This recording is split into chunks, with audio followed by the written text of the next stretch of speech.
Mas nos casos de feminicídios, o que a gente tem de depoimentos, inclusive de pessoas, de promotores e de juízes e juízes que trabalham, é de que quando o homem mata, ele não faz esse cálculo.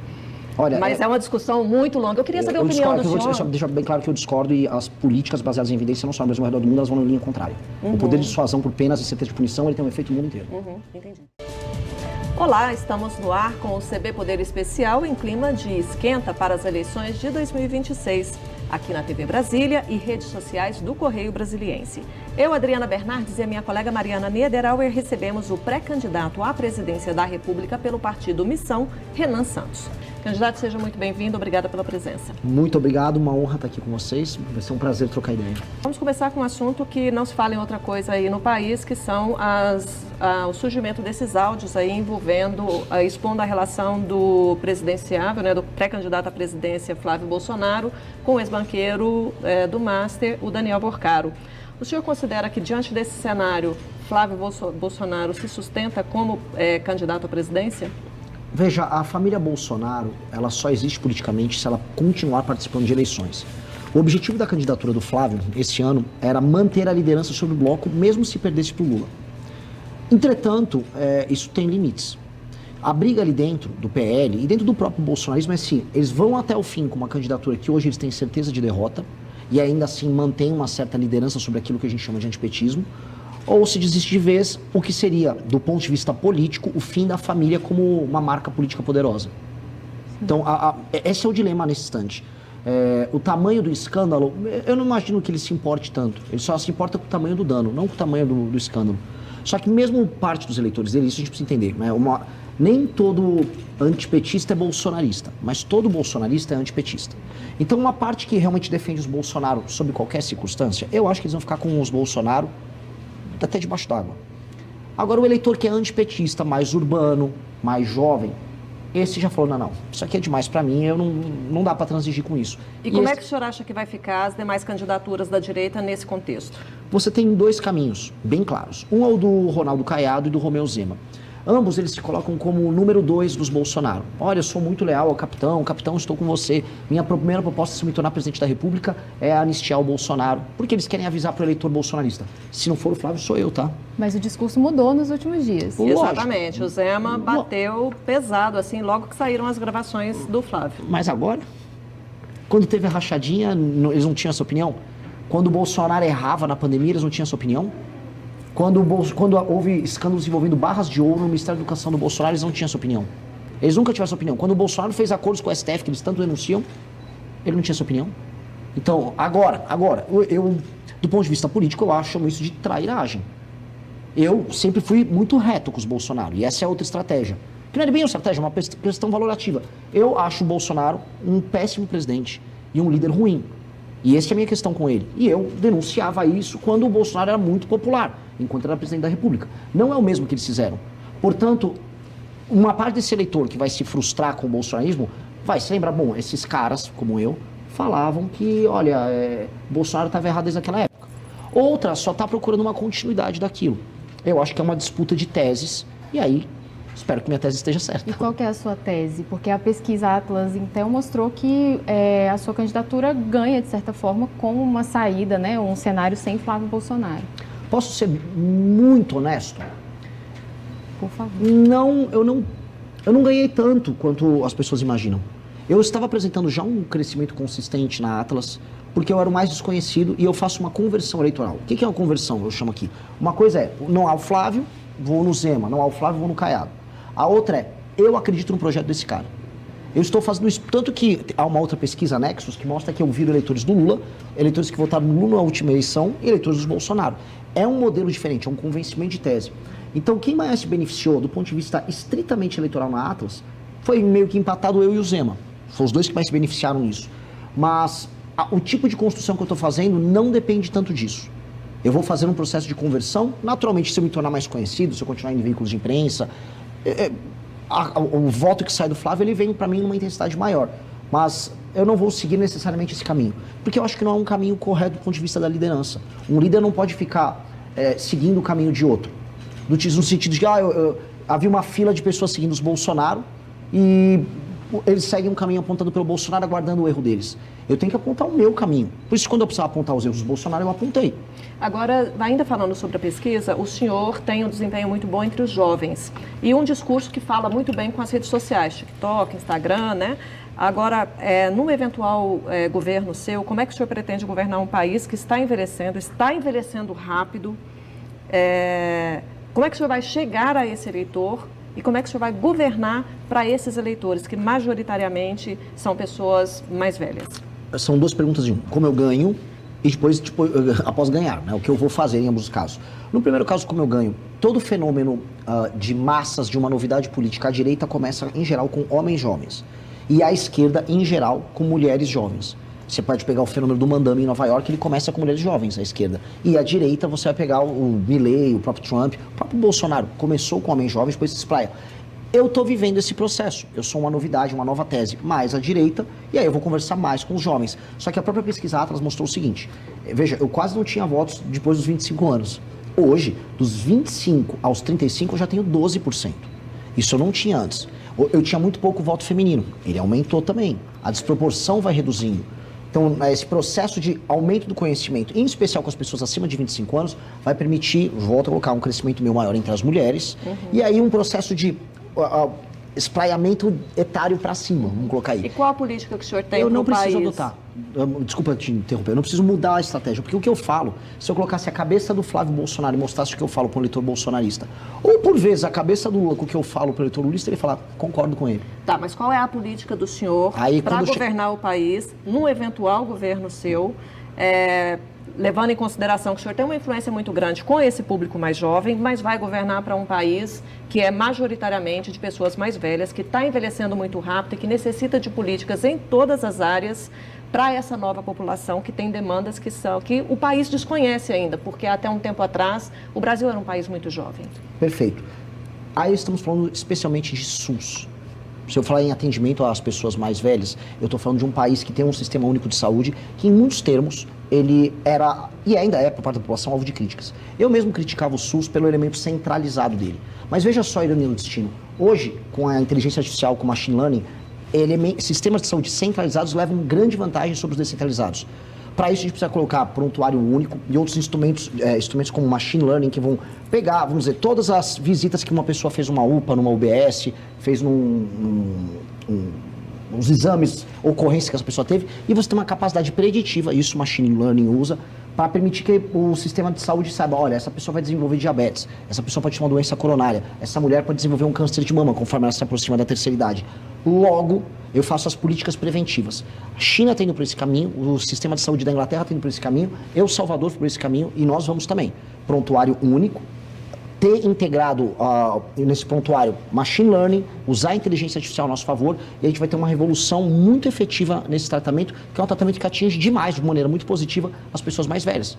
O Brasil, conforme vai envelhecendo, ele vai diminuir os gastos em educação e vai aumentar os gastos em saúde. É a lógica dos países que envelhecem. Os gastos em saúde, graças a Deus, muito por conta da tecnologia, eles vão poder ser bem dimensionados e a gente vai poder fazer uma revolução no atendimento. Agora, o senhor estava falando uma coisa, quando o senhor fez a análise de públicos, né? Que o senhor está tendo mais influência, e o senhor falou que agora começou a crescer a influência do senhor em relação ao público feminino. Qual é a opinião do senhor a respeito do projeto que criminaliza a misoginia e qual é a proposta do senhor para combater a violência contra a mulher no país? De maneira clara, eu, quando rodo o Brasil, eu perguntei do Maranhão, rodei Santa Catarina, rodei Rio de Janeiro, a preocupação das mulheres, especialmente as mulheres mais humildes, especialmente as mulheres que são mães solteiras, que estão num estado de vulnerabilidade maior, é segurança, escola em tempo integral com boa alimentação para o filho dela e segurança para ela e para a filha dela andar na rua. Há um surto, aparentemente captado por estatísticas, mas também captado pelas redes sociais, de violência contra a mulher. E essas mulheres querem... Não é surto e não é só rede social, né? Nós estamos falando de dados concretos da Secretaria de Segurança Pública. Eu estou reafirmando isso. E do Ministério da Justiça. Só para ficar claro, eu estou reafirmando isso. Eu não estou falando que é um surto de mentira. Estou falando, estamos recebendo aos montes esses vídeos, porque hoje as redes sociais permitem que esses casos se tornem públicos. E com base nisso, há uma demanda da sociedade por respostas muito duras com relação a isso. E nós precisamos dar lei e ordem, penas muito duras, e não apenas com relação à violência específica. Há agora, né, por conta das redes sociais, um conflito muito grande entre homem e mulher. Isso está se dando, as discussões elas estão muito acirradas. Hoje, a questão da paternidade, do abandono da paternidade. Ou a menina que tem um relacionamento com o rapaz acaba não ficando presente. A questão do não pagamento de pensão, que, assim, para as meninas, especialmente em favelas, em comunidades mais pobres, em cidades pequenas no interior, a incidência da gravidez na adolescência é mais alta. Mas eu perguntei sobre a violência, o combate à violência. Aumento de penas. É a política? Aumento de penas. Então, A lei do feminicídio, ela já aumentou a pena. Mas não, todo tipo de violência, especialmente violência com armas, elas têm que aumentar no Brasil. E acabar com a progressão. Sim, mas nós já temos um aumento de pena que foi aprovado recentemente. O senhor considera que apenas o aumento de pena é necessário para combater? Acima de tudo, aumento de pena. E como é que o senhor explica o fato de ter aumentado a pena e de os feminicídios continuarem crescendo no país? Os homicídios como um todo e homicídios contra a mulher não aumentaram. Eu estou falando de feminicídios. Eu estou falando de mortes. Nós estamos falando de... Mas feminicídio, toda morte, né, em que a mulher é morta pela condição de ser mulher, é um feminicídio, não é um homicídio de mulher. Perfeito, mas eu preciso colocar a estatística de maneira clara.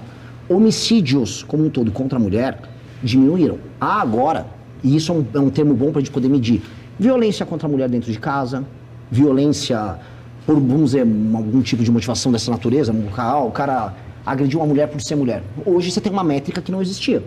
Ela está aumentando e estamos trazendo luz para isso. Aumento de penas. Aumento de penas. Eu vou trabalhar com aumento de penas. Eu não vou trabalhar com critérios subjetivos, como aconteceu agora. Ah, não, você vai... uma discussão que pode ser tratada como misógina ser equiparada à injúria racial. Eu não vou trabalhar nesses termos.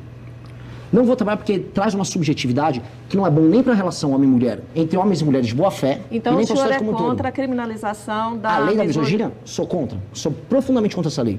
Eu quero aumento de penas, eu quero lei e ordem.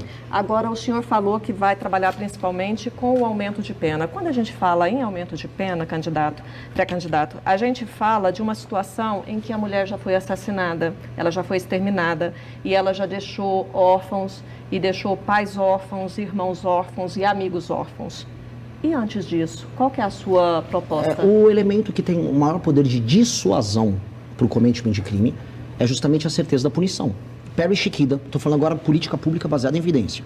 Perry Chiquida tem um estudo no Brasil que mostra que o cometimento de crime violento como um todo é dissuadido por, penas altas e 2, pela certeza da punição. Mas para o caso de feminicídios e de mulheres, não é essa a realidade, né? É um outro contexto social. Os especialistas falam muito sobre educação, né? De investir em educação. O senhor acha que isso é importante? Eu acho que a educação que conscientiza sobre o não cometimento de violência tem que sempre estar presente, em termos de critérios objetivos. Isso combinado com delegacias para a mulher que funcionem, um inquérito policial que funcione, punições muito duras, geram para o homem que venha querer cometer um tipo de violência contra a mulher, no mínimo, um medo de assim cometer esse crime. E assim, a gente tem um poder de dissuasão. As penas altas, a certeza da punição geram um efeito de dissuasão. E esse efeito de dissuasão vai ser sentido pelas pessoas. Não só no feminicídio, crimes contra mulheres, crimes de toda a natureza. Porque, no fundo, o ofensor, às vezes você não vai conseguir convencer ele, se ele tem um status psicopático, ele tem uma perspectiva de mundo, que não tem correção. Às vezes não será educando ele apenas. Às vezes vai ser mostrando, olha, meu amigo, se você fizer, você está ferrado. E aí é isso, a força maior vai resolver isso. Porque esses homens, em geral, partem de um princípio de força maior, onde ele que está numa relação de confiança com uma mulher, faz uso da força maior, força física maior dele, para ter uma relação abusiva. Ali, uma hora, você não vai conseguir só convencer ele. Ali você vai ter que partir para a força maior. E aí você vai ver que ele não é corajoso, que a força maior, quando vem diante dele, ele vai fazer cálculo. Malandro, vagabundo dessa natureza, faz cálculo. A gente não pode esquecer desse ponto. Mas nos casos de feminicídios, o que a gente tem de depoimentos, inclusive de pessoas, de promotores e de juízas e juízes que trabalham, é de que quando o homem mata, ele não faz esse cálculo. Olha, mas é uma discussão muito longa. Eu queria saber a opinião do senhor. Só deixar bem claro que eu discordo e as políticas baseadas em evidência, não só no Brasil, mas ao redor do mundo, elas vão na linha contrária. O poder de dissuasão por penas e certeza de punição, ele tem um efeito no mundo inteiro. Entendi. Eu queria saber a opinião do senhor agora sobre programas sociais, Bolsa Família, Farmácia Popular. Qual é a opinião do senhor a respeito disso? Mas eu vou pedir um minutinho só, porque a gente vai para um breve intervalo. Olá, a gente volta com o segundo bloco do CB Poder Especial em clima de esquenta para as eleições 2026, que hoje recebe o pré-candidato à presidência da República pelo Partido Missão, Renan Santos. Candidato, no bloco anterior eu perguntei para o senhor qual a sua opinião sobre programas sociais. Bolsa Família, Farmácia Popular, Auxílio Gás, entre outros que existem hoje que estão em vigor no país. Pois bem, a diferença entre o remédio e o veneno é a dose. Eu acredito que temos que ter políticas de assistência para pessoas em situação de vulnerabilidade e em locais que não há atividade econômica. E quando a gente roda, especialmente municípios pequenos, eu tive agora na Marcha dos Prefeitos falando sobre isso, municípios pequenos em regiões distantes de grandes centros, em especial na região norte e nordeste, diante da ausência de atividade econômica, algumas pessoas para sobreviver vão precisar de um Bolsa Família, para ter acesso a um remédio vão precisar de uma farmácia popular. Isso é um dado da realidade. Dito isso, a partir do momento que a gente percebe que mais de 40% dos domicílios na região Nordeste estão no Bolsa Família, a gente percebe que o remédio começou a virar o veneno. E o remédio vira veneno no sentido de que não há um estímulo hoje do tomador de decisões, um prefeito, ou mesmo da parte do governo federal, em alterar essa realidade, que é aumento da atividade econômica. Eu quero, geração de frentes de trabalho nos municípios que têm baixa infraestrutura e que têm pessoas no Bolsa Família. Um rapaz ou uma moça que vão lá no CRASP tirar o Bolsa Família numa cidade, por exemplo, no interior do Maranhão, que não tem uma via de escoamento, as ruas ou as estradas estaduais que conectam elas com outros lugares para levar a produção da agricultura familiar, tudo esburacado, tudo de terra. Pois bem, vamos fazer uma frente de trabalho com essas pessoas, vou pagar um pouco a mais e vou chamar essas pessoas para participar dessa reconstrução de infraestrutura junto com o governo federal. Nós precisamos recriar nas pessoas a sensação e a ideia de que o trabalho as libertará de um modelo político hoje que é um modelo de exploração. Infelizmente, a gente tem um modelo político de exploração que mantém essas pessoas reféns de uma classe política que vive de apaniguados, gente pendurada na máquina pública e uma assistência que vem do governo federal. Então, a política nossa tem que ser, tenho que diminuir isso e aumentar a atividade econômica nos pequenos municípios. Isso terá um efeito muito grande na vida das pessoas e na autoestima das pessoas. E qual a sua avaliação sobre o fim da escala 6x1, então, falando de trabalho, né? A proposta do governo federal sobre isso é uma proposta hoje irresponsável. Irresponsável. O Brasil é um país que perde espaço nas cadeias globais de produção. A gente está falando de ter emprego de qualidade. Então, você vai pegar uma fábrica que tem em Sorocaba, lá em São Paulo, que trabalha como a Gestamp, para dar nome, que produz e entrega aparelhos ligados à indústria automotiva para o mundo inteiro, vão perder as cadeias globais de produção, a gente vai perder emprego e vai se isolar. Pessoas que trabalham em pequenos restaurantes e pequenos serviços que não dispõem de um capital de giro, ainda mais um país com juros altos como o Brasil, tá? Não vão ter condição de arcar com isso. Essas pessoas, uma parte vão para a informalidade, outros o negócio vai fechar, especialmente os altamente sindicalizados. O governo não está se importando com isso, especialmente hoje numa trajetória de aumento de impostos sobre os negócios.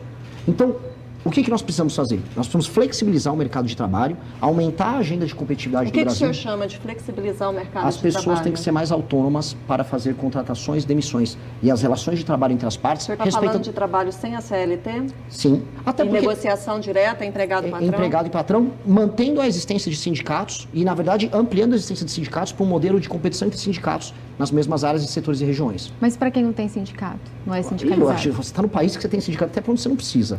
Hoje desculpa, mas nós estamos vivendo um cenário de absurdo enfraquecimento dos sindicatos desde o governo Temer, aprofundado pelo governo Bolsonaro, pela gestão do governo Bolsonaro. Eu prefiro o enfraquecimento do sindicato que o enfraquecimento do emprego, porque o emprego formal... Mas então o senhor está entrando em contradição, o senhor acabou de dizer que tem sindicato para todo lado. De maneira alguma. Porque o que eu estou propondo não é um monopólio sindical como a gente tem nos setores. É uma competição de sindicatos no melhor atendimento das pessoas. Hoje o próprio sindicato não tem estímulo nenhum em fazer um atendimento de um acordo setorial que seja benéfico para haver contratação. Até porque as novas contratações não são CLT. O mundo do serviço no Brasil está contratando todo mundo por MEI. Se eu rodar aqui dentro, talvez no próprio Correio Brasiliense, boa parte das pessoas sejam MEI. E não são empreendedores individuais. O MEI, no fundo, é o regime alternativo de contratação para fora além da CLT. Porque quem está contratando as pessoas hoje está contratando por MEI. Então, e aí sem qualquer direito trabalhista também. Mas, na prática, por isso nós precisamos de uma lei que entenda que o MEI, no fundo, não é um empreendedor individual, ele é uma pessoa que está trabalhando, e atendendo a demanda do empregador e do empregado de um regime mais flexível. O senhor defende, então, o fim da CLT? Olha, eu gostaria de chegar no horizonte que a CLT perca totalmente a função, porque era um modelo de contratação dos anos 40, uma realidade industrial de um mundo altamente verticalizado que já não existe mais. Hoje as pessoas constroem suas carreiras em múltiplas empresas, muitas pessoas se tornam empreendedores de si, e o mundo vai ficar agora com a inteligência artificial cada vez mais assim. Mas nós temos uma massa da população, candidato, que não tem toda essa formação e essa capacitação para gerenciar a própria carreira, e isso é uma realidade no país e na maioria da população. Eu não sei qual é a origem do senhor, mas e se o senhor, eu acredito que deve estar em contato com pessoas de realidades muito distintas nos rincões, no interior do país, e são pessoas que, às vezes, elas não sabem nem navegar na internet. Sim. Como é que o senhor acredita que essa massa da população vai conseguir gerir a própria carreira, se tornar um MEI, defender os seus direitos e manter e construir uma carreira e ter sucesso nessa carreira? Eu adorei essa pergunta. Porque se eu for nos rincões, como eu fui, eu não vi nenhum outro pré-candidato nos rincões, nem existe oportunidade de trabalhar para essa pessoa. Aí eu volto para a pergunta anterior que vocês me colocaram, você está no Bolsa Família. Nos grandes centros urbanos em que há atividade de trabalho, essas pessoas que não são idiotas, uma pessoa mais pobre, mesmo sem formação, não é um imbecil. Ela toma decisões econômicas adequadas à realidade dela para ter o autossustento. Hoje você pega uma pessoa que é entregador, que vende produtos online, com baixíssima formação, e ele tira 6, 7, 8 mil reais por mês. Estou falando de pessoa de periferia de São Paulo. Estou falando do meu eleitor, que é o jovem. Esse jovem aprendeu a navegar nesse mundo. Primeiro porque ele não é um imbecil completo, ele é capaz de se defender. Segundo, que isso não é tão complexo assim. E terceiro, que os países que concorrem conosco no mundo, que a gente não concorre com a Suécia, não concorre com a Inglaterra, a gente concorre com o Vietnã, a gente concorre com a Índia, a gente concorre com a China, tem regimes flexíveis. Então, se eles estão fazendo isso, está aumentando a renda e aumentando o emprego, nós temos que fazer a mesma coisa. Se a gente falasse, não, igual a Erika Hilton, que apareceu lá com um monte de umas empresárias lá, com franjinha, eu tô aqui, na minha empresa a escala é 3/4, porque na Inglaterra, que Inglaterra? Não tem Inglaterra nenhuma. Deputado, houve uma redução da mudança da jornada de trabalho. Deputado, desculpa, pré-candidato. Houve uma mudança há cerca de 40 anos de redução da jornada de trabalho, né? E o país continuou se desenvolvendo. As pessoas continuaram com... Não continuou. Continuou, deputado. O senhor como pré-candidato está a par dos números e dos índices de desenvolvimento do país. O país cresceu muito, o país hoje é um expoente na América do Sul e é um expoente no mundo. Por que o senhor acha que a redução da escala 6/1 vai fazer um retrocesso e vai fazer a economia... Eu vou pedir para o nosso espectador acompanhar todos os gráficos de produtividade do Brasil perante o mundo. E o gráfico assustador. A produtividade é a quantidade de dinheiro que uma pessoa faz por hora de trabalho. O Brasil está estagnado. Nos últimos, justamente o exemplo que você usou foi bem infeliz. Nos últimos 40 anos. Quando nós comparamos... Nós não estamos falando em produtividade, nós estamos falando em movimentação da economia, em geração de emprego, melhoria da qualidade de vida e inclusão, em retirada do país do mapa da fome. Mas então vou te explicar. A produtividade significa a quantidade de recursos gerado por hora por uma pessoa que trabalha. Então isso está linkado ao aumento de riqueza. Então é exatamente isso que nós estamos falando. Não é nenhuma coisa diferente, é exatamente isso. O papel do Brasil perante o resto do mundo diminuiu. E esse é um problema. Infelizmente o nosso tempo acabou. Eu agradeço muito a vinda do senhor. Boa sorte para o senhor na sua campanha. Muito obrigado. Obrigado, pessoal. Obrigado a todos. O CB Poder fica por aqui. Obrigada pela companhia e até a próxima. Tchau.